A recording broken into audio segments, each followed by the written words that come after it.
ಪೂರ್ತಿ exam conduct ಮಾಡೋದು controller of examination. ನಾವೀಗ ನಿಯಮಗಳು ಅದು ಇದು ಎಲ್ಲ ಮಾಡಿ ಕೊಡಬಹುದು ಅವ್ರಿಗೆ, ಬಟ್ ಕಂಡಕ್ಟ್ ಮಾಡೋದೇ ಅವರು. ಜೊತೆಗೆ ಈಗ ಕ್ವಶನ್ ಪೇಪರ್ಸೆಲ್ಲ ನಾವು ಇಂಟರ್ವಿನ್ಷನ್ನೇ ಮಾಡಲ್ಲ, ನಮಗೆ ಕಾರ್ಯದರ್ಶಿಗೆ ಗೊತ್ತಿರಲ್ಲ. ಆ್ಯಂಡ್ ಈಗ ಫಲಿತಾಂಶ ಬಿಡುಗಡೆ ಮಾಡ್ತೀವಲ್ಲ, ಅವರೆಲ್ಲ ಪೂರ್ತಿ ರೆಡಿ ಮಾಡಿ ನಮಗೆ ಫೈಲ್ ತಂದು ನಾನು ಆಯೋಗಕ್ಕೆ ಕಳಿಸೋರಿಗೆ ನನಗೆ ಕೂಡ ಲಿಸ್ಟು ಸಿಗಲ್ಲ, ಯಾರಿಗೆ ಎಷ್ಟು ಮಾರ್ಕ್ಸ್ ಬಂದಿದೆ, ಯಾರು ಯಾವ ಕ್ಯಾಟಗರಿನಿದ್ದಾರೆ. ಅನ್ಲೆಸ್ ಐ ಗೋ ಆ್ಯಂಡ್ ಇಂಟರ್ವ್ಯೂನ್, nothing will be known to me also. ತುಂಬ ಕಾನ್ಫಿಡೆನ್ಷಿಯಲ್ ಆಗೇ ನಡೆಯುತ್ತೆ.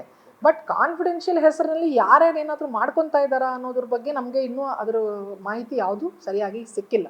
ಹಾಗಾಗಿ ಅದ್ರ ಬಗ್ಗೆ ನಾನು ಹೇಳೋದು ಕಷ್ಟ ಆಗುತ್ತೆ. ಬಟ್ UPSC ಮಾದರಿನಲ್ಲೇ ನಡೀತದೆ, ಅಲ್ಲಿ ಮ್ಯಾನ್ಯುವಲ್ ವ್ಯಾಲ್ಯೂಯೇಷನ್ ನಡೀತದೆ. ನಾವೀಗಾಗಲೇ ಡಿಜಿಟಲ್ ವ್ಯಾಲ್ಯೂಯೇಷನ್ನ ಅಡಾಪ್ಟ್ ಮಾಡ್ಕೊಂಡಿದ್ದೀವಿ.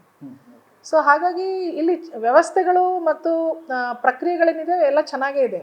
ಬಟ್ ಆದರೂ ಇಷ್ಟೊಂದು ಗೊಂದಲ ಯಾಕೆ ಸೃಷ್ಟಿ ಆಗ್ತಾ ಇದೆ ಅನ್ನೋದು ಬಹುಶಃ ನನಗನ್ಸೋದು ಈ ಯಾರು ಮಧ್ಯವರ್ತಿಗಳು, ಬಹುಶಃ ಕೆಲವರು members, I don't know, I can't name also, members ಇರ್ತಾರೆ ಅಂತ ಹೇಳೋಕ್ಕಾಗಲ್ಲ, ಅಥವಾ ಆಫೀಸರ್ಸೇ ಯಾರಾದರೂ ಕೆಳಗಡೆನವ್ರು ಇರ್ತಾರಾ ಅದು ಗೊತ್ತಿಲ್ಲ ನಮಗೆ.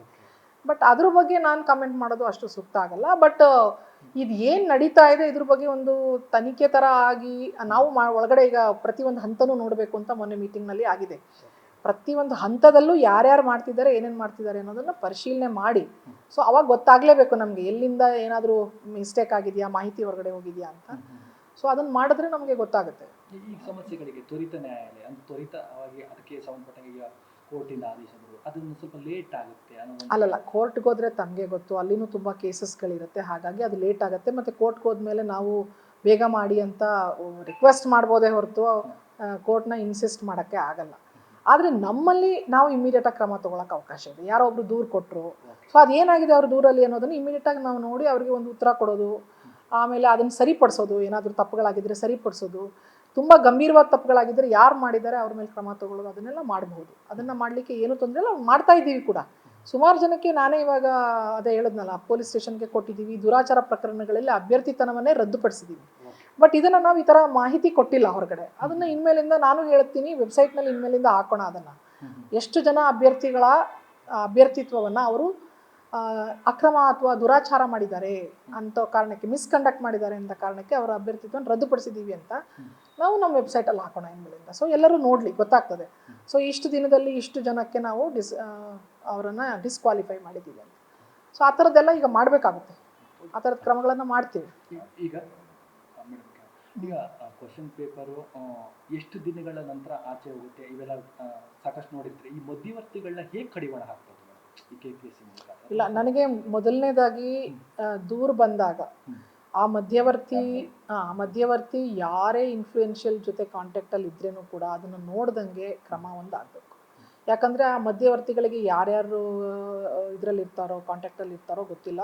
ಸೊ ಪ್ರತಿ ಬಾರಿನೂ ಏನಾದರೂ ಒಂದಾಗಿ ಎಲ್ಲೋ ಒಂದು ಕಡೆ ವಿಚಾರಣೆ ನಿಂತು ಹೋಗುವಂಥ ಸಂಭವ ಇರುತ್ತೆ.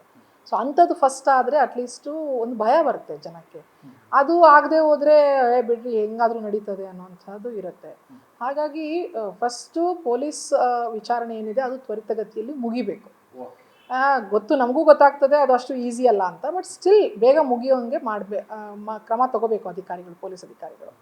ಜೊತೆಗೆ ಒಳಗಡೆ ನಮ್ಮಲ್ಲಿ ಏನಿದೆ, ನಮ್ಮಲ್ಲೂ ಹಾಗೇನೆ ನಾವು ನಮ್ಮ ಅಧಿಕಾರಿಗಳಿರ್ಬೋದು, ಅವ್ರಿಗೆ ಯಾರಿಗೂ ಕಾಂಟ್ಯಾಕ್ಟ್ ಇರ್ಬೋದು ಅಂತ ಹೇಳಿ ಅವ್ರು ಯಾವುದನ್ನು ಮುಚ್ಚಾಕುವಂಥ ಯಾವುದೇ ವಿಷಯ ಇರಲಿ, ಸಣ್ಣದನ್ನು ಬಿಟ್ಟರೆ ಅದು ದೊಡ್ಡದಾಗತ್ತೆ.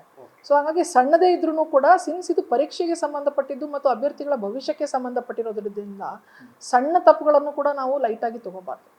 ಅದಕ್ಕೂ ಕೂಡ ಅವ್ರಿಗೆ ಒಂದು ಎಚ್ಚರಿಕೆ ಕೊಡಬೇಕು. ಹಾಗಾಗಿ ನಾವು ಹಿಂದೆ ಸೆಕೆಂಡ್ PUC ಎಕ್ಸಾಮ್ನಲ್ಲಿ ಪೇಪರ್ ಲೀಕ್ ಆಗಿತ್ತು ಅಂತ ನಿಮ್ಗೆ ಕೇಳಿರ್ತೀರ. ಆ ಟೈಮ್ನಲ್ಲಿ ನಾವು 2-3 ಜನನ ವಜಾ ಮಾಡಿದ್ವಿ ಆ ಟೈಮ್ನಲ್ಲಿ. ಯಾಕಂದರೆ ಅವರು ಮತ್ತೆ ಅಪೀಲ್ ಹೋಗಿದ್ರು ಸರ್ಕಾರಕ್ಕೆ. ಸರ್ಕಾರ ಕೂಡ, ನಾನು ಅವಾಗ ಶಿಸ್ತು ಪ್ರಾಧಿಕಾರಿಯಾಗಿದ್ದಾಗ ಸರ್ಕಾರ ಕೂಡ ಅದನ್ನು ಎತ್ತಿ ಹಿಡಿತು.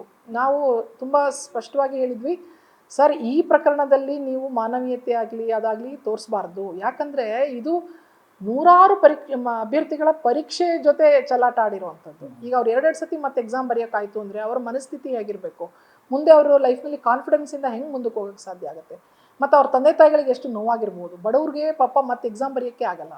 ಇವೆಲ್ಲ ನೋಡಿಕೊಂಡು ಇಂಥ ಪ್ರಕರಣಗಳಲ್ಲಿ ಸರ್ ನಾವು ಯಾವುದೇ ಮಾನವೀಯತೆಯನ್ನು ತೋರಿಸಬಾರ್ದು. ಅವರು ಸರ್ಕಾರಿ ವ್ಯವಸ್ಥೆಯಲ್ಲಿ ಈ ಥರ ಒಂದು ಕಾನ್ಫಿಡೆನ್ಷಿಯಾಲಿಟಿಯಿಂದ ಕೆಲಸ ಮಾಡೋಕ್ಕೆ ಅವ್ರಿಗೆ ಯೋಗ್ಯತೆ ಇಲ್ಲ, ಅರ್ಹತೆ ಇಲ್ಲ ಅಂದರೆ ಅವ್ರನ್ನ ಕೆಲಸದಿಂದ ವಜಾ ಮಾಡೋದೇ ಒಂದೇ ಒಂದು ಕಠಿಣವಾದ ಕ್ರಮ. ಅದು ಮಾಡಲೇಬೇಕು ಅಂತ. ಅದೇ ರೀತಿ ಇಲ್ಲೂ ಕೂಡ ಆಗಬೇಕು. ಇಲ್ಲಿ ಒಳಗಡೆ ಇರೋರು ಏನಾಗಲ್ಲ ಅಂತ ಯಾರ ಜೊತೆ ಒಂದು ಸಣ್ಣ ಮಾಹಿತಿ ಶೇರ್ ಮಾಡೋದು ಇದೆಲ್ಲ ಮಾಡಿದರೆ ಅಂಥದನ್ನು ಕೂಡ ನಾವು ಕಠಿಣವಾಗಿ ಗಂಭೀರವಾಗಿ ಪರಿಗಣಿಸ್ಬೇಕು. ಅಂದ್ರೆ ಕ್ವಶನ್ ಪೇಪರ್ ರೆಡಿ ಮಾಡ್ತಾರೆ, ಹಾಂ, ಅವ್ರನ್ನ ಐಸೋಲೇಟ್ ಇಲ್ಲ ಅಂದ್ರೆ ಇಲ್ಲ ಅದು ಕೂಡ ಪ್ರಕ್ರಿಯೆ ಅದೇ ರೀತಿ ಇರೋದು. ಯಾರು ಬರ್ತಾರೆ ಪರೀಕ್ಷೆಯ ಪತ್ರಿಕೆ ರೆಡಿ ಮಾಡಿಕೊಡ್ಲಿಕ್ಕೆ ಅವರು ಸಪ್ರೇಟ್ ರೂಮಲ್ಲಿ ಇರ್ತಾರೆ. ಆಮೇಲೆ ಅವ್ರದ್ದು ಮೊಬೈಲ್ನ ನಾವು ಹೊರಗಡೆ ಇಡ್ತೀವಿ. ಆಮೇಲೆ ಅವ್ರಿಗೆ ಯಾವುದೇ ರೀತಿಯ ಕನೆಕ್ಷನ್ಸ್ ಇರಬಾರ್ದು ಅಂತ ಹೇಳ್ತೀವಿ. ಸೊ ಈ ಎಲ್ಲ ರೀತಿಯಲ್ಲಿ ಅವ್ರು ಮಾಡಿ ಕೊಟ್ಟ ಮೇಲೆ ಹೊರಗಡೆ ಹೊಟ್ಟೋಗ್ತಾರೆ. ಅವ್ರ ಹತ್ರ ಬರೆಸ್ಕೊಂಡಿರ್ತೀವಿ ಎಲ್ಲೂ ಶೇರ್ ಮಾಡಬಾರ್ದು ಅಂತ. ಜೊತೆಗೆ ಆ ಥರ ಅವರು ಕೊಟ್ಟಿರೋ ಪ್ರಶ್ನೆಗಳೇನಾದರೂ ಹೊರಗಡೆ ಹೋಗಿದೆ ಅನ್ನೋದು ಕಂಡು ಬಂದರೆ ಅವ್ರ ಮೇಲೆ ಕ್ರಮವೂ ಆಗಿದೆ. ಕ್ರಮ ಮಾಡಬೇಕಾಗುತ್ತೆ. ನಾವು ಯಾರು ವ್ಯಾಲ್ಯೂಷನ್ ಅಂದರೆ ಪ್ರಶ್ನೆಗಳನ್ನು ಸಿದ್ಧ ಮಾಡಿ ಕೊಟ್ಟಿರ್ತಾರೆ ಅದು ಹೊರಗಡೆ ಹೋಗೋ ಚಾನ್ಸ್ ಇರಬಾರ್ದು. ಸೊ ಅದು ಹಿಂದೆ ಆಗಿದೆ, ಈಗಲೂ ಅದನ್ನು ತುಂಬ ಕಠಿಣವಾಗಿ ಮಾಡಬೇಕು ಅಂತ ಅದಕ್ಕೂ ಒಂದು ಇವಾಗ ಸರ್ಕಾರದ ವತಿಯಿಂದ ಒಂದು ಲಾ ಮಾಡ್ತಾ ಇದ್ದಾರೆ, ರೂಲ್ಸು. ಅದರಲ್ಲಿ ಆ ಥರದ ಕಠಿಣ ಕ್ರಮಗಳನ್ನು ಜರುಗಿಸ್ಲಿಕ್ಕೆ ನಾವು ಕೇಳ್ಕೊಂಡಿದ್ದೀವಿ. ಅವರು ಕೂಡ ಮಾಡ್ತಾ ಇದ್ದಾರೆ. ಅದೆಲ್ಲವೂ ಕಂಪ್ಲೀಟಾಗಿ ಜಾರಿಗೆ ಬಂದರೆ ವ್ಯವಸ್ಥೆ ಸುಧಾರಣೆ ಆಗುತ್ತೆ. ಸೊ ಪೇಪರ್ ಮೇಲೆ ಮಾತ್ರ ಇದ್ಬಿಟ್ಟು ಮಾಡದೆ ಹೋದರೆ ಅದು ಏನೂ ಅರ್ಥ ಇರೋದಿಲ್ಲ. ಈ ಕೆಲವು ಸಲ ಎಕ್ಸಾಮ್ ಬರೀತಾರೆ, ಬರ್ಬಿಟ್ಟು ಕೆಲವೊಂದನ್ನು ಬರೆದು ಹಾಗೆ ಬಿಟ್ಟಿರ್ತಾರೆ. ಆ ಬಿಟ್ಟಿರೋದನ್ನು ಯಾರೋ ಮಧ್ಯೆ ಆನ್ಸರ್ ಸಿಕ್ಬಿಟ್ಟು ಆಮೇಲೆ ಅಲ್ಲ, ಅರ್ಥ ಆಯಿತು ನೀವು ಹೇಳಿದ್ದು. ಬಟ್ ಈಗ ನಾವು OMR ಪರಿಶೀಲನೆಯಲ್ಲಿ ನೋಡಿದಾಗ ಸುಮಾರು ಜನ ಬಿಟ್ಟಿದ್ದಾರೆ, ಹಂಗೆ ಬಿಟ್ಟಿರೋದು ಹಂಗೆ ಇದೆ. ಯಾರೋ ಮಧ್ಯದವರು ಬಂದು ಮಾಡಿದ್ದಾರೆ ಅನ್ನುವಂಥದ್ದು ಇಲ್ಲಿವರೆಗೆ ನಾನು ಬಂದ ಮೇಲೆ ಕಂಡು ಬಂದಿಲ್ಲ. ಹಿಂದೆ ಕಂಡು ಬಂದಿತ್ತು ಅಂತ ಹೇಳ್ತಾ ಇದ್ದಾರೆ. ಅದ್ರ ಬಗ್ಗೆನೂ ತರಿಸ್ಕೊಂಡು ನೋಡ್ತೀವಿ ಯಾವ ರೀತಿ ಅವ್ರು ಕಂಡುಹಿಡಿದಿದ್ರು. ಸೊ ನಮ್ಮಲ್ಲಿ ಏನಾದರೂ ಆ ಕಂಡುಹಿಡಿಯೋ ರೀತಿಯಲ್ಲಿ ಸ್ವಲ್ಪ ಇನ್ನೂ ಸುಧಾರಣೆ ಮಾಡಬೇಕಾಗಿದೆಯಾ ಅಂತ ನೋಡ್ತೀವಿ.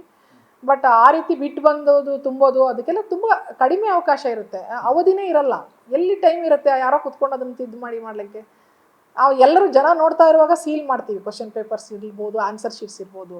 ಮತ್ತು ಪೋಸ್ಟ್ ಆಫೀಸಲ್ಲಿ ಸೀಲಾಗಿ ಬರುತ್ತೆ, ಅದು ನೇರ ಸ್ಟ್ರಾಂಗ್ ರೂಮ್ಗೆ ಹೋಗುತ್ತೆ. ನನಗೇನೋ ಎಲ್ಲಿ ಇದನ್ನು ಮಾಡ್ತಾರೆ ಅನ್ನೋದೇ ಒಂದು ಯಕ್ಷ ಪ್ರಶ್ನೆ ಥರ ನನಗೆ ಅನ್ನಿಸ್ತಾ ಇದೆ. ಸೊ ಇನ್ನೊಂದು ಸ್ವಲ್ಪ ಕೂಲಂಕುಷವಾಗಿ ವಿಚಾರಣೆ ಮಾಡ್ತೀವಿ. ಈಗ 4 ಆಪ್ಷನ್ಸ್ ಇರುತ್ತೆ ಒಂದು ಆನ್ಸರ್ಗೆ, ಅಂದರೆ ಅದು 4 ಒಂದು ಟಿಕ್ ಹಾಕಲ್ಲ. ಈಗ 5ನೇದು ಏನಾದ್ರು ಆಪ್ಷನ್ಸ್ ಈಗೇನೋ ಬಂದಿದೆ ಅಂತ ಕೇಳ್ಬಿಟ್ಟು ಅಲ್ಲ, ಈಗ KN ಅವರು ಅದನ್ನು ಅಡಾಪ್ಟ್ ಮಾಡ್ಕೊಂಡಿದ್ದಾರೆ. 5ನೇ ಆಪ್ಷನ್ನು ಯಾವುದು ಉತ್ತರ ನನಗೆ ಗೊತ್ತಿಲ್ಲ ಅಂದರೆ ಅದನ್ನು ಮಾಡಬೇಕು ಅಂತ. ಈಗ ಅದನ್ನು ಅವರು ಬಿಟ್ಟಿದ್ರೆ ನಾವು ಏನು ಮಾಡೋಕ್ಕಾಗಲ್ಲ. ಆಮೇಲೆ ಅದ್ರ ಜೊತೆ ಅದನ್ನು ಬಿಟ್ಟುಬಿಟ್ರೆ ನೀವು ಅದೇನೋ ನೆಗೆಟಿವ್ ಮಾರ್ಕ್ಸ್ ಮಾಡೋಣ ಅಂತ ಇದೆ. ನೋಡೋಣ, ಅದು ಒಂದು ಪ್ರಯತ್ನ ಮಾಡಬೇಕು ಅನ್ನೋದನ್ನು ಈಗಾಗಲೇ ನಾವು ಆಯೋಗದಲ್ಲಿ ತೊಗೊಂಡಿದ್ದೀವಿ ಡಿಸಿಷನ್ನು. 5ನೇ ಆಪ್ಷನನ್ನು ಬಿಡುಗಡೆ ಮಾಡಿ ಅದರಲ್ಲಿ ಅಳವಡಿಸ್ಕೊಂಡು ಅದನ್ನು ಕಡ್ಡಾಯವಾಗಿ ಬರೀಲೇಬೇಕು. ಅಕಸ್ಮಾತ್ ಅವರು ಅದನ್ನು ತುಂಬಿಸ್ಲಿಲ್ಲ ಅಂದರೆ ನೆಗೆಟಿವ್ ಮಾರ್ಕಿಂಗ್ ಆಗುತ್ತೆ ಅನ್ನೋಂಥದ್ದನ್ನು ನಾವು ಅಳವಡಿಸ್ಕೊಳ್ಳೋಣ ಅಂತಿದ್ದೀವಿ. ಅದನ್ನು ಮಾಡ್ತೀವಿ. ಯಾಕಂದರೆ ಎಲ್ಲಿ ಅನುಮಾನ ಬರುತ್ತೋ ಅಂಥದನ್ನು ಪರಿಹರಿಸಿ ಮುಂದಿನ ಸುಧಾರಣೆ ಮಾಡ್ಕೊಳ್ಳೇಬೇಕಾಗುತ್ತೆ. ಕಂಪ್ಯೂಟರ್ ಬೇಸ್ ಅಂದರೆ ಈಗ ಎಕ್ಸಾಮ್ ಸ್ಟಾರ್ಟ್ ಆಗುವಂಥ 3 ಅವರ್ ಮುಂಚೆನೇ ಕಂಪ್ಯೂಟರ್ ಮೂಲಕ ಈಗ ಇಂಥ ಕ್ವಶನ್ ಇದೆ ಅಂತ ಹಂಗೆ ಮಾಡೋಕ್ಕಾಗಲ್ಲ. ಯಾಕಂದರೆ ಈಗ ನೀವು ಇಲ್ಲಿಂದ ಚಿತ್ರದುರ್ಗಕ್ಕೆ ಕ್ವಶನ್ ಪೇಪರ್ ಕಳಿಸ್ಬೇಕು ಅಂದರೆ ಲೇಟ್ ಆಗುತ್ತೆ, ಅಥವಾ ಮಧ್ಯಾಹ್ನ ಏನೂ ಆಗಲ್ಲ. ಬಟ್ ಈ ಕಂಪ್ಯೂಟರ್ ಬೇಸ್ಮೆಂಟಲ್ಲಿ ಏನಾದರೂ ಕೂಡ 3 ಅವರ್ಗಿಂತ ಮುಂಚೆನೇ ಇದೇ ಕ್ವಶನ್ ಪೇಪರ್ ಅಂತ ಮಾಡೋಕ್ಕಾಗಲ್ಲ. ಇಲ್ಲ, ಈಗ ಏನಾಗ್ತದೆ, ರಾಷ್ಟ್ರದಲ್ಲಿ ಇರುವಂಥ ಪ್ರಿಂಟರ್ಸ್ ಕ್ವಶನ್ ಪೇಪರ್ಸ್ ಏನು ಮಾಡ್ತಾರೆ, ಅವರು ಕೇಂದ್ರ ಸರ್ಕಾರದ ಕಡೆಯಿಂದ ಎಂಪನಲ್ ಆಗಿರ್ತಾರೆ. ಕೆಲವೇ ಜನ ಇರೋದವರು, ಅವರು ತುಂಬ ಕಾನ್ಫಿಡೆನ್ಷಿಯಾಲಿಟಿ ಮೇಂಟೈನ್ ಮಾಡ್ತಾರೆ. UPSC ಪರೀಕ್ಷೆ ಪ್ರಶ್ನೆ ಪತ್ರಿಕೆ ಕೂಡ ಅದೇ ರೀತಿ ಸೆಂಟರ್ಸ್ಗೆ ಬರುವಂಥದ್ದು. ಸೊ ಲೀಕ್ ಆಗ್ತಾ ಇಲ್ಲ, ಇಲ್ಲಿ ಮಾತ್ರ ಆಗ್ತಾ ಇದೆ ಅನ್ನೋದಕ್ಕೆ ಏನೂ ಆಧಾರ ಇಲ್ಲ ಸದ್ಯಕ್ಕೆ. ನಮಗೆ ಪ್ರಶ್ನೆ ಪತ್ರಿಕೆ ಟ್ರಾನ್ಸಿಟಲ್ಲಿ ಲೀಕ್ ಆಗಿರೋವಂಥ ಎಲ್ಲೂ ಉದಾಹರಣೆಗಳಿಲ್ಲ. ಆದರೆ ಕಂಪ್ಯೂಟರ್ ಬೇಸ್ಡ್ ನೀವು ಹೇಳ್ದಂಗೆ OMR ಕ್ವಶನ್ ಪೇಪರ್ಸ್ ಏನಿರುತ್ತೆ ಅಲ್ಲ, ಆಬ್ಜೆಕ್ಟಿವ್ ಟೈಪು, ಅದು 50-60 ಪೇಜ್ ಇರುತ್ತೆ. ಅದು ಆಬ್ಜೆಕ್ಟಿವ್ ಟೈಪ್ ಆದ್ರೇನು ಅದನ್ನು ನಾವು ಒಂದು ಸ್ವಲ್ಪ ಹೊತ್ತಿನ ಮುಂಚೆ, ಎಕ್ಸಾಮಿನ ಸ್ವಲ್ಪ ಹೊತ್ತಿನ ಮುಂಚೆ ಪ್ರತಿ ಸೆಂಟರ್ಸ್ಗೆ ಬಿಡುಗಡೆ ಮಾಡೋದು ಕಷ್ಟ ಆಗುತ್ತೆ. ಹಾಗಾಗಿ ಅದನ್ನು ಅಳವಡಿಸ್ಕೊಳ್ಳೋಕ್ಕಾಗಲ್ಲ. ಬಟ್ ಮೇನ್ಸ್ ಕ್ವಶನ್ ಪೇಪರ್ ಏನಿರುತ್ತೆ ಅದು ಒಂದು 3-4 ಪೇಜಲ್ಲಿ ಇರುತ್ತೆ. ಅದನ್ನು ಬೇಕಾದರೆ ಅಳವಡಿಸ್ಕೊಳ್ಳಿಕ್ಕೆ ಮಾಡಬಹುದು. ಸೊ ಇದನ್ನೆಲ್ಲ ನಾವು ಚಿಂತನೆ ಮಾಡ್ತಾ ಇದ್ದೀವಿ. ಮತ್ತು ಮುಂದಿನ ಎಕ್ಸಾಮ್ಗಳಲ್ಲಿ ಆದಷ್ಟು ಹೊಸ ಮೆಥಡ್ಗಳನ್ನು ಅಳವಡಿಸ್ಕೋಬೇಕು ಅಂತ ಯೋಚನೆ ಮಾಡ್ತಾ ಇದ್ದೀವಿ. ಇಲ್ಲಾಂದರೆ ಇದೇ ರೀತಿ ನಡೀತಾ ಇದ್ದರೆ ಇದೇ ರೀತಿ ಆರೋಪಗಳು ಬರ್ತಾ ಇರುತ್ತೆ, ಇದಕ್ಕೆ ಕೊನೆ ಅನ್ನೋದಿರಲ್ಲ. somehow we have to bring transparency in all our exams ಅಂತ ತೀರ್ಮಾನ ಮಾಡಿದೆ. ಕೊನೆಯದು ಲಾಸ್ಟ್, ಈಗ ನಾನೊಂದು ಎಕ್ಸಾಮ್ ಬರೆದಿದ್ದೀನಿ ಕಂಪ್ಲೀಟಾಗಿ. ನಾನು 25ಕ್ಕೆ ಬರೀ 15ಕ್ಕೆ ಆನ್ಸರ್ ಮಾಡಿದ್ದೀನಿ. ನನ್ನೆಲ್ಲ ಡೀಟೇಲ್ಸ್ನ ಆನ್ಲೈನಲ್ಲಿ ಅಪ್ಲೋಡ್ ಮಾಡಿರೋದು. ಅಂದರೆ ನನ್ನ ಹೆಸರಿಗೆ ನಾನು ಇಷ್ಟೇ ಎಕ್ಸಾಮ್ಗೆ ಬರೆದಿದ್ದೀನಿ ಅಂತ. ಅಕಸ್ಮಾತ್ ನಾನೇನಾದರೂ ಕೂಡ ಅದನ್ನ ತಿದ್ದು ಮಾಡಿ ಅಂತ ಏನು ಹೇಳೋಕ್ಕಲ್ಲ. ಅಂದರೆ ಎಕ್ಸಾಮ್ ಬರೆದು 1 ದಿನದ ಒಳಗಾಗಿ ನಾನು ಏನೇನೆಲ್ಲ ಆನ್ಸರ್ ಬರೆದಿದ್ದೀನಿ ಅದು ಆನ್ಲೈನಲ್ಲಿ ಇರಬೇಕು, ನನಗೆ ಸಿಗಬೇಕು ನಾನು ಎಷ್ಟು ಆನ್ಸರ್ ಸರಿ ಬರೆದಿದ್ದೀನಿ ಅಂತ. ಅಕಸ್ಮಾತ್ ನಾಳೆ ಇನ್ನೊಬ್ಬ ಬಂದುಬಿಟ್ಟಿಲ್ಲ, ಇವನು 15ಕ್ಕಷ್ಟೇ ಬರ್ತಿದ್ದಾನೆ, ಇವನಿಗೆ ಹೆಂಗೆ 25ಕ್ಕೂ ಕೊಟ್ಟರು ಅನ್ನೋದೊಂದು ಚರ್ಚೆ ಮಾಡ್ಬೋದು. ಇದು ಕೂಡ ಇಲ್ಲ, ಇದು ನೀವು ಕೇಳಿದ ಮೊದಲನೇ ಪ್ರಶ್ನೆಗೆ ರಿಲೇಟೆಡ್. ಏನಂದರೆ OMR ಅಲ್ಲಿ ಜಾಗ ಬಿಟ್ಬಿಟ್ಟು ಬಂದಿರ್ತಾರೆ, ಹಾಗೆ ಅದು ಆಮೇಲೆ ಇದಾಗ್ತದೆ ಅನ್ನೋದಕ್ಕೆ ಇಮ್ಮಿಡಿಯೇಟ್ ಆಗಿ ಅಪ್ಲೋಡ್ ಮಾಡಬೇಕು ಅಂತ. ಸೊ ಅದು ಮಾಡಬಹುದು. ಯಾಕಂದರೆ ಇವಾಗ ನಾವು ಎಷ್ಟು ಜನರನ್ನು ಆ ಕೆಲಸಕ್ಕೆ ನೇಮಕ ಮಾಡ್ಕೊಂಡಿದ್ದೀವಿ, ಆ ಕೆಲಸ ತೊಗೊಂಡಿರೋರು ಕಡಿಮೆ ಜನ ಇದ್ದಾರೆ. ಸೊ ಹಾಗಾಗಿ ಜಾಸ್ತಿ ಪೇಪರ್ಸ್ ಇದ್ದಾಗ ಸ್ವಲ್ಪ ಸ್ಕ್ಯಾನಿಂಗ್ ಮಾಡೋಕ್ಕೆ ಟೈಮ್ ಜಾಸ್ತಿ ಹಿಡಿಯುತ್ತೆ. ಅದ್ರ ಬದಲು ನಾವೇನು ಯೋಚನೆ ಮಾಡ್ತಾ ಇದ್ದೀವಿ, ಈಗ ಹೆಚ್ಚು ಮಿಷಿನ್ಗಳು ಮತ್ತು ಹೆಚ್ಚು ಜನರನ್ನು ಹಾಕ್ಕೊಂಡು ನೀವು 1 ದಿವಸ 2 ದಿವಸ ಅಂತ ಕೇಳ್ತೀರಾ, ಬಟ್ KPSCನಲ್ಲಿ ಅಷ್ಟು ಬೇಗ ಮಾಡೋಕ್ಕಾಗುತ್ತೋ ಏನೋ ಗೊತ್ತಿಲ್ಲ. ಆದ್ರೂ ಆದಷ್ಟು ಬೇಗ, ಈಗ 15 ದಿವಸ 20 ದಿವಸ ಎಲ್ಲ ನಡೆಯುತ್ತೆ. ಅದ್ರ ಬದಲು ನೀವು ಹೇಳ್ದಂಗೆ 1 or 2 ಡೇಸ್ ಒಳಗಡೆ ಅದನ್ನೇನಾದರೂ ಅಪ್ಲೋಡ್ ಮಾಡೋಕ್ಕೆ, ಸ್ಕ್ಯಾನ್ ಮಾಡಿ ಅಪ್ಲೋಡ್ ಮಾಡೋಕ್ಕೆ ಸಾಧ್ಯವಾಗುವಂಥ ಎಲ್ಲ ಇದನ್ನು ನಡೆಸ್ಕೊಂಡು ಸಿದ್ಧತೆಗಳನ್ನು ಮಾಡಿಕೊಂಡು ಅದನ್ನು ಮಾಡೋಕ್ಕೆ ಪ್ರಯತ್ನ ಮಾಡ್ತಿದ್ದೀವಿ. ಅದ್ರ ಜೊತೆಗೆ ಏನಾಗುತ್ತೆ, ನಾವು ಮಾಡ್ತಾ ಇರೋ OMR ಶೀಟು ಬೇರೆ ರೀತಿ ಇದೆ, KEN ಅವ್ರು ಮಾಡ್ತಾ ಇರೋ OMR ಶೀಟು ಬೇರೆ ರೀತಿ ಇದೆ. ಸೊ ನಮ್ಮಲ್ಲಿ 2 ಮಾಡಿದ್ವಿ. ಒಂದು OMR ಶೀಟಲ್ಲಿ 2 ಪಾರ್ಟ್ ಇರುತ್ತೆ. ಆ ಪಾರ್ಟನ್ನು ಅವರು ಎಕ್ಸಾಮ್ ಸೆಂಟ್ರನ್ನ ಹರಿದು ಬಿಟ್ಟು ಕೊಡಬೇಕು, ಎರಡನ್ನೂ ಸಪ್ರೇಟ್ ಪ್ಯಾಕ್ ಮಾಡಿ. ಸೊ ದಟ್ ಯಾವ ಕ್ಯಾಂಡಿಡೇಟುದು ಯಾವ ಪೇಪರ್ ಅಂತಲೇ ಗೊತ್ತಾಗೋದಿಲ್ಲ. ಅವಾಗ ಯಾರ್ದನ್ನ ತಿದ್ದಿದ್ರು ಅನ್ನೋ ಪ್ರಶ್ನೆನೂ ಬರಲ್ಲ. ತುಂಬ ಟ್ರಾನ್ಸ್ಪರೆಂಟಾಗಿ ಮತ್ತು ಬಹಳ ಕಾನ್ಫಿಡೆನ್ಷಿಯಲ್ ಆಗಿರುವಂಥ ಮೆಥಡ್ ಇದು. ಬಟ್ ಆದರೆ ಅಭ್ಯರ್ಥಿಗಳಿಗೆ ಏನಾಗುತ್ತೆ, ಇದನ್ನು ನಾವು ಅಪ್ಲೋಡ್ ಮಾಡಿದ್ರೆ ಯಾರಿಗೂ ಗೊತ್ತಾಗೋದಿಲ್ಲ. ಅಂದರೆ ಯಾವ ಕ್ಯಾಂಡಿಡೇಟ್ ಇವನು ಅಂತ ಕ್ಯಾಂಡಿಡೇಟ್ಗೆ ಗೊತ್ತಾಗಲ್ಲ. ಯಾಕಂದರೆ ಅಲ್ಲಿ ಏನು ಕ್ಯಾಂಡಿಡೇಟ್ದು ಹಾಕಲ್ಲ ನಾವು, ಯಾರಿಗೂ ಗೊತ್ತಾಗಬಾರ್ದು ಅನ್ನೋ ಕಾರಣಕ್ಕೆ. ಬಟ್ ಈಗ OMR sheet, single OMR sheet ಮಾಡಿದಾಗ ಹೆಸರು ಅಲ್ಲೇ ಇರುತ್ತೆ, ರಿಜಿಸ್ಟ್ರೇಷನ್ನು ನಂಬರ್ ಅಲ್ಲೇ ಇರುತ್ತೆ, ಎಲ್ಲವೂ ಅಲ್ಲೇ ಇದ್ದು ಅದನ್ನು ಇಮ್ಮಿಡಿಯೇಟಾಗಿ ಅಪ್ಲೋಡ್ ಮಾಡಿದ್ರಷ್ಟೇ ಅನುಕೂಲ ಆಗುತ್ತೆ ಹೊರತು ಅದನ್ನು ಬೇಗ ಅಪ್ಲೋಡ್ ಮಾಡೋಕ್ಕಾಗ್ದೇ ಇವಾಗಿನ ಥರ ಆದರೆ ಅದಿನ್ನೂ ಹೆಚ್ಚಿನ ಅಕ್ರಮಕ್ಕೆ ದಾರಿ ಮಾಡಿಕೊಡುತ್ತೆ. ಇದಕ್ಕೇನಂದ್ರೆ ಮ್ಯಾಮ್, ಈಗ ಕ್ವಶನ್ ಪೇಪರ್ ರೆಡಿ ಮಾಡಿರೋದನ್ನ ಮತ್ತೆ ಅವ್ರನ್ನ ಐಸೋಲೇಟ್ ಇಡಬೇಕು. ಅಲ್ಲಲ್ಲ, ಈಗ ಅದೇ ರೀತಿ ಇರೋದು, ಅದೇ ರೀತಿನೇ ಇರೋದು. ಬಟ್ ಅವರೆಲ್ಲೂ ಹೊರಗಡೆ ಹೋಗಲ್ಲ ಎಕ್ಸಾಮ್ ಆಗೋದನ್ನ. ಇಲ್ಲ, ನೀವು ಹೇಳ್ತಿರೋದು ಕಂಪ್ಲೀಟ್ ಐಸೋಲೇಟಲ್ಲಿ ಇಡೋದಲ್ಲ. ಪರೀಕ್ಷಾ ಪ್ರಶ್ನೆ ಪತ್ರಿಕೆ ತಯಾರು ಮಾಡುವಾಗ ಅವ್ರನ್ನ ನಾವು ಹೊರಗಡೆ ಬಿಡಲ್ಲ. ಪ್ರಶ್ನೆ ಪತ್ರಿಕೆ ಎಲ್ಲ ತಯಾರು ಮಾಡ್ತಾರೆ, ಅವ್ರ ಮನೆಗೆ ಹೋಗ್ತಾರೆ. ಆ ಕ್ವಶನ್ ಪೇಪರ್ಸನ್ನು ಸಿದ್ಧ ಮಾಡೋದು ನಾವಲ್ಲ. ಆಮೇಲೆ ಅವರು ಪ್ರಶ್ನೆ ಪತ್ರಿಕೆ ಸಿದ್ಧ ಮಾಡಲ್ಲ. ಅವ್ರು ಬರೀ ಕ್ವಶನ್ಸ್ಗಳು ಕೊಡ್ತಾರೆ. ಈಗ ನಾನೊಂದು 10 ಕ್ವಶನ್ ಕೊಡ್ತೀನಿ, ನೀವೊಂದು 10 ಕ್ವಶನ್ ಕೊಡ್ತೀರಾ, ಹಂಗೆ ಒಂದು 50 ಜನ ಬಂದು ಒಂದು 500 ಕ್ವಶನ್ ಆಗಿರುತ್ತೆ. ಅದ್ರಲ್ಲಿ ನನಗೆ ಬೇಕಾಗಿರೋದ್ರಲ್ಲಿ ಬರೀ 50 ಪ್ರಶ್ನೆ ಮಾತ್ರ. 500 ಕ್ವಶನಲ್ಲಿ 50 ಪ್ರಶ್ನೆಯನ್ನು ಪಿಕ್ ಮಾಡಿ ಕ್ವಶನ್ ಪೇಪರ್ ರೆಡಿ ಮಾಡೋದು ಪರೀಕ್ಷಾ ನಿಯಂತ್ರಕರು. ಹಾಗಾಗಿ ಯಾರೇ ಪ್ರಶ್ನೆ ಕೊಟ್ರೇನೋ ಇದು ಕ್ವಶನ್ ಪೇಪರ್ನಲ್ಲಿ ಬಂದೇ ಬರುತ್ತೆ ಅಂತ ಗ್ಯಾರಂಟಿ ಏನಿರಲ್ಲ. ಸೊ ಹಾಗಾಗಿ ಪ್ರಶ್ನೆ ಪತ್ರಿಕೆ ಪ್ರಿಪೇರ್ ಆಗೋದು ಅವರ ಸುಪರ್ದಿನಲ್ಲಿ ಅವರೊಬ್ಬರೇ ಮಾತ್ರ ಮಾಡ್ತಾರೆ, ಯಾರು ಪರೀಕ್ಷಾ ನಿಯಂತ್ರಕರು. ಪ್ರಿಂಟಿಂಗು ಕೂಡ ಯಾರು ಮಾಡ್ತಿದ್ದಾರೆ ಅನ್ನೋದು ಯಾರಿಗೂ ಗೊತ್ತಾಗಲ್ಲ. ಹಾಗಾಗಿ ಪ್ರಶ್ನೆ ಪತ್ರಿಕೆ ಮಾಡೋರನ್ನ ಮನೆಗೇನೆ ಕಳಿಸ್ಬಾರ್ದು ಅನ್ನೋದು ಅದು ಅಷ್ಟೊಂದು ಸೂಕ್ತವಾಗಿರೋಂಥ ಇದಲ್ಲ. ತುಂಬ ದಿವಸ ಇಲ್ಲೇ ಇಟ್ಬೇಕು. ಎಕ್ಸಾಮ್ ಯಾವತ್ತೋ ಕಂಡಕ್ಟ್ ಆಗುತ್ತೆ, ಆಮೇಲೆ ಕ್ವಶನ್ ಪೇಪರ್ ಪ್ರಿಪೇರ್ ಆಗೋದು ಭಾಳ ಮುಂಚೆನೇ ಪ್ರಿಪೇರ್ ಆಗುತ್ತೆ, ಕ್ವಶನ್ಸ್ ಪ್ರಿಪೇರ್ ಆಗುತ್ತೆ. ಬಟ್ ಕ್ವಶನ್ ಪೇಪರ್ ಪ್ರಿಪೇರ್ ಆಗೋದು ಎಕ್ಸಾಮ್ ಹತ್ತಿರದಲ್ಲಿ. ಅದು ಯಾಕಂದರೆ ನಮ್ಮ ಕೈಲೇ ಇರುತ್ತೆ. ಪ್ರಶ್ನೆಗಳು ಏನಿರುತ್ತೆ 500 600, ಅದರಲ್ಲಿ ನಾವು ಒಂದು 50 ಪ್ರಶ್ನೆ ತೊಗೊಂಡು ಕ್ವಶನ್ ಪೇಪರ್ ಪ್ರಿಪೇರ್ ಮಾಡ್ತಾರೆ ನಮ್ಮ ಪರೀಕ್ಷಾ ನಿಯಂತ್ರಕರು. ಅದು ಅವ್ರ ಹತ್ರ ಮಾತ್ರ ಇರುತ್ತೆ. ಸೊ ಹಾಗಾಗಿ ಆ ಥರ ಅವ್ರನ್ನ ಇಲ್ಲೇ ಇರಿಸ್ಕೊಳ್ಳೋಂಥ ಪ್ರಶ್ನೆ ಎಲ್ಲ ಬರಲ್ಲ.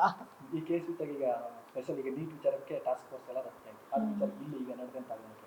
ಅದೇನಾದ್ರು ತ್ವರಿತಗತಿಯಲ್ಲಿ ನ್ಯಾಯ ಸಿಗಬೇಕು ಅಂತಂದರೆ, ಬೇಗ ಅದಕ್ಕೆ ರಿಪೋರ್ಟ್ ಬರಬೇಕು ಅಂತಂದರೆ ನೀವೇನಾದರೂ ಕೂಡ ನಿರೀಕ್ಷೆ ಮಾಡಿದ್ದೀರಾ? KPSCಯಲ್ಲೂ ಕೂಡ ನೀಟ್ ಮಾದರಿಯಲ್ಲೇ ಒಂದು ಸ್ಪೆಷಲ್ ಟಾಸ್ಕ್ ಫೋರ್ಸ್ ರಚನೆ ಆಗಬೇಕು ಅನ್ನೋದು? ಇಲ್ಲ, ಇದು ಟಾಸ್ಕ್ ಫೋರ್ಸ್ ರಚನೆ ಮಾಡಿರೋದು ಸರ್ಕಾರ ಅಲ್ವೇ, ಸರ್ಕಾರನ ಕೇಂದ್ರ ಸರ್ಕಾರ. ಸೊ ಹಾಗಾಗಿ ಇಲ್ಲಿ ಸರ್ಕಾರ ಆ ಡಿಸಿಷನ್ ತೊಗೊಂಡ್ರೆ ನಾವು ಅದಕ್ಕೆ ಸ್ವಾಗತನೂ ಮಾಡ್ತೀವಿ, ಸಹಕಾರನೂ ಕೊಡ್ತೀವಿ. ನಾವಾಗೇ ಟಾಸ್ಕ್ ಫೋರ್ಸ್ ಮಾಡಲಿಕ್ಕಾಗಲ್ಲ. ಯಾಕಂದರೆ ಅದು ಟಾಸ್ಕ್ ಫೋರ್ಸ್ ಮಾಡೋದು ನ್ಯಾಯಾಲಯದ ವಿಚಾರಗಳು. ಎಕ್ಸಾಮ್ ಕಂಡಕ್ಟ್ ಮಾಡೋದ್ರಲ್ಲಿ ಸುಧಾರಣೆಗಳನ್ನು ಏನೇನು ಬೇಕೋ ಅದನ್ನು ನಾವು ತಗೊಳ್ತೀವಿ. ಬಟ್ ಟಾಸ್ಕ್ ಫೋರ್ಸ್ ಮಾಡಿದರೆ ಒಳ್ಳೆಯದೇ. ಬೇಗ ಅವರ ಬೇಡಿಕೆಗಳು ಅಥವಾ ಅವರ ದೂರುಗಳು, ವಿಚಾರಣೆಗಳು ಮುಗಿತವೆ ನ್ಯಾಯಾಲಯದಲ್ಲಿ.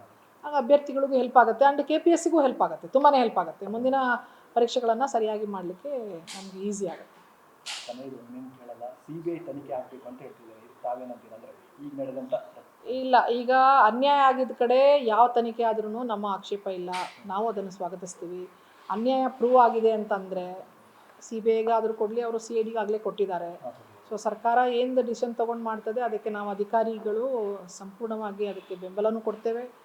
ಬಟ್ ಅನ್ಯಾಯ ಆಗಿದೆ ಅನ್ನೋದು ಆಗಬೇಕು. ಹಾಗೆಯೇ ಅದನ್ನು ನಾವು ಒಂದು ಗಮನದಲ್ಲಿ ಇಟ್ಕೋಬೇಕು. ಏನಂದರೆ ಜಿನೈನ್ ಕ್ಯಾಂಡಿಡೇಟ್ಸ್ ಕೂಡ ಇರ್ತಾರೆ. ಸೊ ಕೇವಲ ಬರೀ ಅನ್ಯಾಯ ಆಗಿರೋರ್ಗೆ ಅಷ್ಟೇ ಅಲ್ಲ, ನಾವು ಜಿನೈನ್ ಕ್ಯಾಂಡಿಡೇಟ್ಸ್ ಯಾರು ಬರೆದು ಪಾಸ್ ಆಗಿದ್ದಾರೆ ಅವ್ರ ಜೀವನ ಕೂಡ ಇದರಲ್ಲಿ ಇದೆ. ಅದನ್ನು ಕೂಡ ನಾವು ನೋಡಿ ಒಂದು ಬ್ಯಾಲೆನ್ಸ್ಡ್ ಡಿಸಿಷನನ್ನು ತಗೋಬೇಕಾಗತ್ತೆ ಅನ್ನೋಂಥದ್ದು ನನ್ನ ವೈಯಕ್ತಿಕ ಅಭಿಪ್ರಾಯ. ನ್ಯೂಸ್ ಫಸ್ಟ್, ನಿರ್ಭೀತಿಯಿಂದ ನಿಮ್ಮ ಪರವಾಗಿ.